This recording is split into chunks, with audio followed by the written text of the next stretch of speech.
The little boy carefully tucked red dates into his rice ball. The reason for being so cautious was simply because at just 5 years old, he had already started living alone. As for his living expenses, all he knew was that every month, a lawyer named Suzuno would deliver them promptly. To thank the lawyer for making the trip, little Teru would also prepare a small gift. But after giving the gift, he would be filled with curiosity, wondering who exactly had been sponsoring him all this time. Faced with little Teru's question, lawyer Suzuno finally remembered that her supervisor had specifically instructed her, if Teru ever asked who was sponsoring him, to say it was an anonymous well-wisher. 実はな、母親の保険金なんだよ。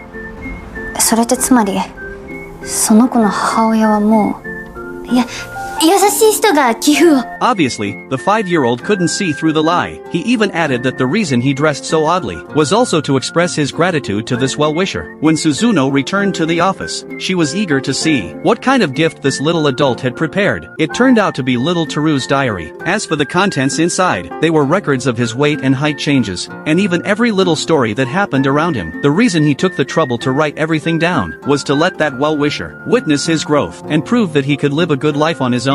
Looking at this thoughtful little boy, the lawyer immediately said she would definitely take good care of this little client of hers. But what she didn't know was that Teru wasn't the only one who felt this way. Because of Teru's pure-heartedness, his neighbors had long since come to see him as family. Kano, who worked as a manga artist, knew that Teru didn't like having his picture taken, so he personally drew an illustration of Teru and Mizuki. Little Teru was over the moon when he saw the illustration. To express his gratitude, he even volunteered to be Kano's guardian, because in his heart, Kano's lifestyle was really worrying. Just as they were chatting and laughing, a mysterious figure hiding in the shadows was secretly taking photos of little Teru. The next day came. The two would become thick as thieves went to the bathhouse again, only to find that the bathhouse, which was open every day, was closed today. Just as Kano thought it was no big deal, little Teru beside him started acting more and more strangely, and it was from that day on that he not only refused to let Kano and Mizuki get close to him, but even his kindergarten teachers noticed that he had become somewhat withdrawn lately. Faced with Teru's sudden change in temperament, Kano racked his brain but couldn't figure it out. It was just that they couldn't take a bath. So why had Teru changed so much? The lawyer guessed. Could it be that something bad had happened to him while taking a bath before?